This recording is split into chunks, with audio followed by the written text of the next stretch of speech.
নমস্কার বন্ধুরা, পিঙ্কি ভিলেজ কিচেনে আপনাদের সবাইকে জানাই অনেক অনেক স্বাগত। আমি পিঙ্কি, আপনারা দেখছেন পিঙ্কি ভিলেজ কিচেন। আজকে আপনাদের জন্য মজার একটি রেসিপি নিয়ে আমি হাজির হয়ে গেছি। বন্ধুরা, আপনারা তো জানেন বেসনের ধোকলা হয়।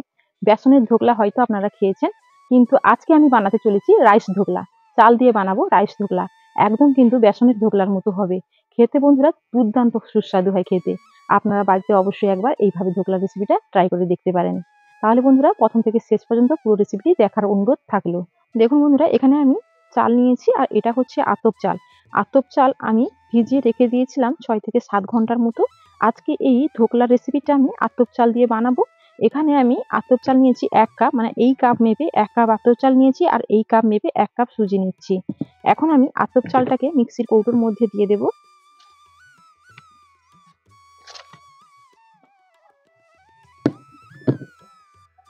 এবার দেখুন, চালটা আমি এতটা নিয়েছি, আর এর মধ্যে এখন সুজি দিয়ে দেব। সুজিটা কাপে ছিল, আমি বাটিতে করে ঢেলে নিয়েছি, যেহেতু কাপের মধ্যে আমি দইটা মেপে নিয়েছি। আর এখানে বন্ধুরা দেখুন, সুজিটা অল্প করে দিয়ে দিলাম। তো এটা ছোট মিক্সির কৌটো, তার জন্য অল্প অল্প করে আমি বাটবো। আর এখন সেই একইভাবে 1 কাপ আমি নিয়েছি টক দই। টক দই এখন এর মধ্যে সামান্য দিয়ে দিচ্ছি। এবার দেখুন, ভালো করে মিশিয়ে নেব। দিয়ে এটাকে আমি ভালো করে পেস্ট বানিয়ে নেব। তবে মনে রাখতে হবে, ধোকলা বেশ ভালোভাবে ফুলবে টক দই আর চালের আর সুজির পরিমাণটা যদি সমানভাবে হয়। মানে যাতে আপনি মেপে নেবেন, ধরো বাটি মেপে নিলেন, বাটি মেপে সুজি নেবেন, বাটি মেপে দই নেবেন।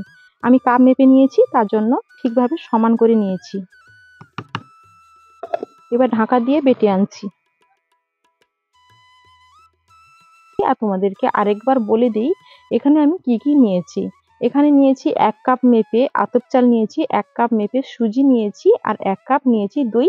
আর এই কাপে নিয়েছি এতটুকু, মানে হাফ কাপ মতো জল নিয়েছি। তো এই মিশ্রণটা আমার রেডি করার জন্য ঠিক এতটাই আমার এখানে প্রয়োজন হয়েছে। দেখুন মিশ্রণটা কেমন হয়েছে, ঠিক বেশি মোটাও না, আর ঠিক বেশি পাতলাও না। তো এর ঘনত্বটা এভাবে আমি করে নিয়েছি। এটা কিন্তু একদম রেডি হয়ে গেছে ধোকলাটা বানানোর জন্য। এবার আমি এটাকে এক সাইডে ঢাকা দিয়ে রেখে দিচ্ছি। এই ধোকলাটা খাওয়ার জন্য এর সঙ্গে দুর্দান্ত স্বাদের একটা চাটনি বানিয়ে নেব। তার জন্য দেখুন, এখানে রসুন নিয়েছি আর নিয়েছি টমেটো। এখন এটাকে কাটাকুটি করে নিই, আর ওইদিকে ব্যাটারটা 10 মিনিট ঢাকা দিয়ে রেখে দিলাম। যেহেতু সুজি দিয়েছি, আর সুজি অনেকটাই জল টানে, দেখি ব্যাটারটা কতটাই জল টানে। যদি জল প্রয়োজন হয় তাহলে লাগবে, আর যদি না প্রয়োজন হয় তাহলে লাগবে না। এখানে কয়েকটা দানা রসুন আমি নিয়ে নিয়েছি।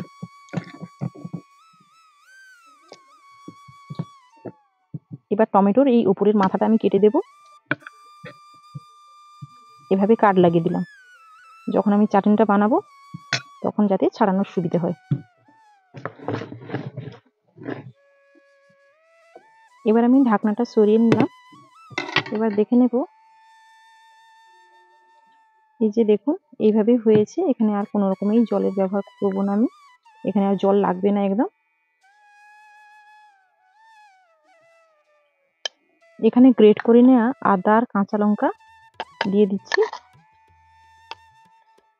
1 চামচ দিয়ে দিচ্ছি গোটা জিরে, পরিমাণ মতো লবণ, 2 চামচ চিনি। এবার 2 চামচ দিয়ে দিচ্ছি সাদা তেল। এবার সবকিছুকে একসঙ্গে ভালো করে ফিটিয়ে নেব। এবার আমি এটাকে এক সাইডে ঢাকা দিয়ে রেখে দিচ্ছি। এবার আমি গ্যাসের মধ্যে একটা প্যান বসিয়ে নিয়েছি। এই প্যানের মধ্যে পরিমাণ মতো জলটা দিয়ে দিলাম। এবার একটা স্ট্যান্ড বসিয়ে নিলাম। এবার আমি ঢাকা দিয়ে গরম হতে দেব জলটা। এবার এখানে আমি একটা সিলভারের মোল্ড নিয়েছি, কেক মোল্ড। এই কেক মোল্ডের মধ্যে আমি ধোকলাটা রেডি করব। তবে তোমাদের হাতের কাছে যদি এভাবে কেক মোল্ড না থাকে, তাহলে তোমরা এইভাবে কোনো প্যানের মধ্যে দিয়ে ধোকলা কিন্তু রেডি করে নিতে পারো। এবার আমি এর মধ্যে তেল ব্রাশ করে নেব। এবার দেখুন বন্ধুরা, এখানে আমি নিয়েছি ইনো। আজকে এই ধোকলার রেসিপিটা আমি ইনো দিয়ে বানাবো। তবে তোমাদের মানে হাতের কাছে যদি ইনো না থাকে, তাহলে তোমরা বেকিং পাউডার আর বেকিং সোডা দিয়ে বানিয়ে নিতে পারো। আবার বেকিং পাউডার বেকিং সোডা যদি না থাকে তাহলে তোমরা এইভাবে একদম সহজভাবে ইনো দিয়ে কিন্তু বানিয়ে নিতে পারো। এবার এই ইনো প্যাকেটটা পুরোটাই আমি ঢেলে নেব।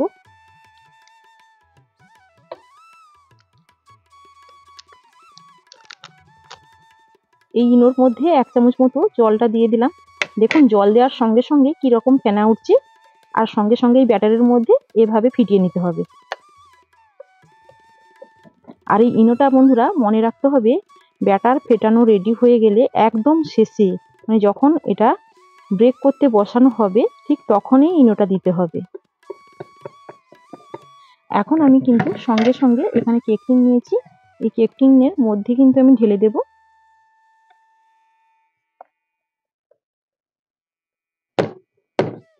এটা আমি একটুখানি ট্যাপ করে নিলাম। এবার দেখুন এখানে জলটাও বেশ সুন্দরভাবে কিন্তু ফুটছে। এবার এই কেক টিনটা এর জলের মধ্যে এখানে সাবধানে করে বসিয়ে দিলাম, খুব সাবধানে বসিয়ে দিলাম। আর এই সময় গ্যাসের আঁচটা আমি মিডিয়ামে করে রাখবো। এখন আমি ঢাকা দিয়ে দেব 20 থেকে 25 মিনিটের জন্য। এবার আমি চাটনিটা বানিয়ে নেব, তার জন্য একটা প্যান বসিয়ে নিয়েছি। এই প্যানের মধ্যে দিয়ে দিচ্ছি পরিমাণ মতো জল।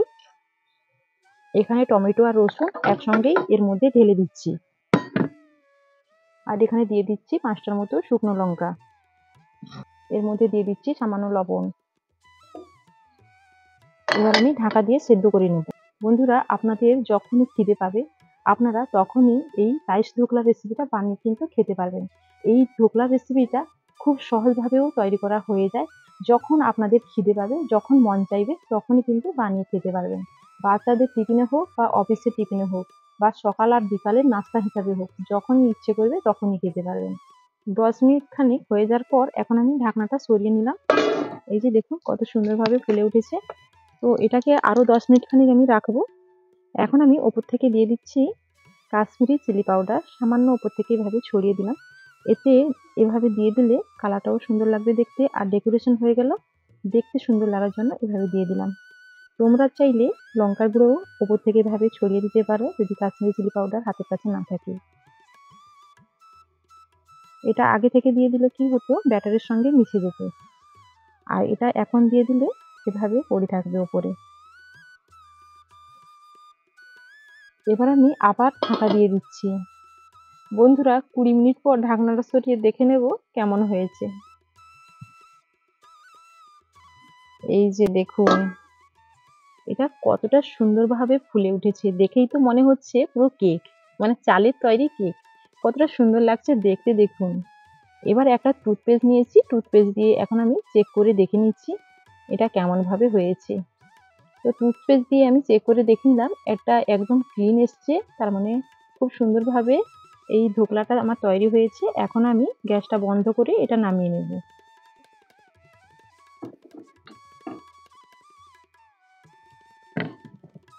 এবার আমি এটাকে একটু ঠান্ডা করে নেব, আর ঠান্ডা করে নেওয়ার পর তারপরে এখান থেকে বের করে কেটে নেব। এটাও ঠান্ডা হয়ে গেছে, এবার আমি চাটনিটা বানিয়ে নেব। এবার আমি এগুলো মিক্সি দিয়ে বেশ ভালো করে পেস্ট করে বেটে নেব। এবার এর মধ্যে দিয়ে দিচ্ছি 1/2 চামচ ভাজা জিরের গুঁড়ো, 1/2 চামচ চাট মশলা, 1/2 চামচ বিট লবণ, 1 চামচ চিনি। এবার ঢাকা দিয়ে বেটে নেব। দেখুন এইভাবে আমি কিন্তু টমেটোর পেস্টটা বানিয়ে নিয়ে এসেছি। তো আমার এই চাটনিটা এখন রেডি হয়ে গেছে। এবার আমি এটা ঠান্ডা করে নিয়েছি, আর ঠান্ডা করে এই ছুরি দিয়ে 4-5টা এভাবে ছাড়িয়ে নেব।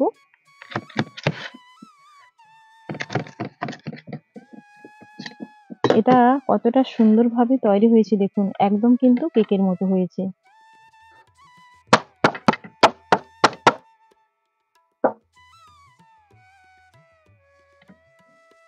এই যে দেখুন বন্ধুরা কতটা সুন্দর লাগছে দেখতে, অসাধারণ লাগছে দেখতে।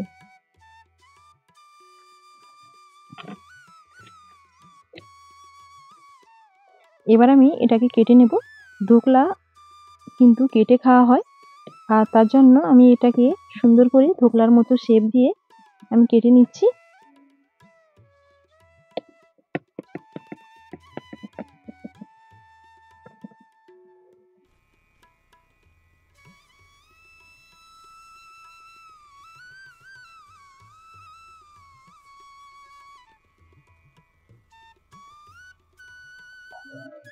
এবার বন্ধুরা, ধোকলা যেভাবে বক্স শেপে কাটা হয় সেভাবে কিন্তু কেটে আমি সুন্দরভাবে কিন্তু তুলে নিচ্ছি। আর ধোকলাটা কতটা সুন্দরভাবে তৈরি হয়েছে আপনারা কিন্তু দেখেই বুঝতে পারছেন। এভাবে আপনারা প্রত্যেকটা স্টেপ ফলো করলে আপনাদের ধোকলাও সুন্দরভাবে কিন্তু তৈরি হবে। আমি যেভাবে বানিয়েছি আপনাদের ধোকলা সুন্দরভাবে তৈরি হবে। আপনারা বাড়িতে অবশ্যই একবার এইভাবে বানিয়ে খেয়ে দেখতে পারেন। এখন আমি আপনাদেরকে দেখিয়ে দিচ্ছি আমার এই ধোকলাটা কতটা স্পঞ্জি ভাবে তৈরি হয়েছে। খুব সুন্দরভাবে কিন্তু তৈরি হয়েছে। আপনারা অবশ্যই কমেন্টে জানাবেন। এটা আমি রাইস ধোকলা বানিয়েছি। একদম কিন্তু নতুনভাবে আপনাদের সঙ্গে শেয়ার করলাম। আর এখানে কিন্তু বন্ধুরা শেষ নয়।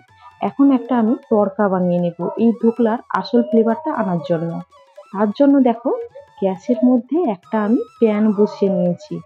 এই প্যানের মধ্যে দিয়ে দেব 4 থেকে 5 চামচ মতো তেল। এখানে দিয়ে দিতে হবে। এর মধ্যে দিয়ে দেব কাঁচা পাকা লঙ্কা দুটো কেটে দিয়ে দিলাম।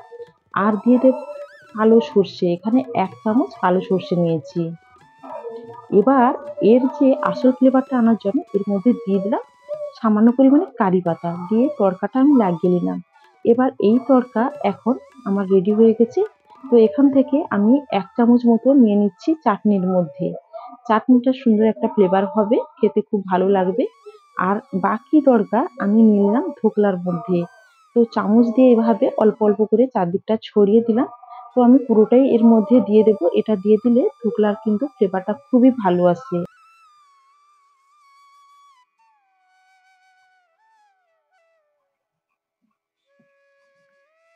ভেতর থেকে দেখুন বন্ধুরা, এটা কতটা স্পঞ্জি আর কতটা জালিদার ভাবে তৈরি হয়েছে।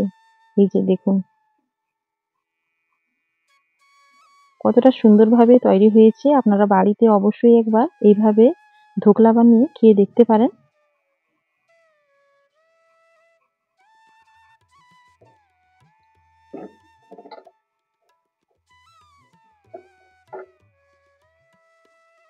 আপনারা এইভাবে টমেটো চাটনি দিয়ে বানিয়ে খেতে পারেন, বা আবার ধনেপাতার চাটনি দিয়েও খেতে পারেন।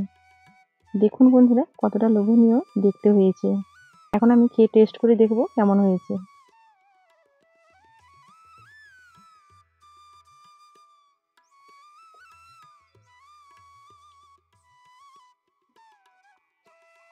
দারুণ হয়েছে, অসম্ভব টেস্ট।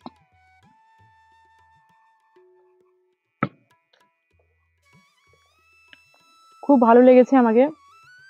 তোমরা বাড়িতে অবশ্যই একবার এইভাবে বানিয়ে খেয়ে দেখো, তোমাদেরও ভীষণ ভালো লাগবে। বন্ধুরা, এই রাইস ধোকলার রেসিপিটা তোমাদের সঙ্গে একদম কিন্তু আমি নতুনভাবে শেয়ার করলাম। তোমাদের কাছে আমার এই রেসিপিটা কেমন লেগেছে ছোট্ট একটা কমেন্ট বক্সে কমেন্ট করে জানাতে ভুলবেন না।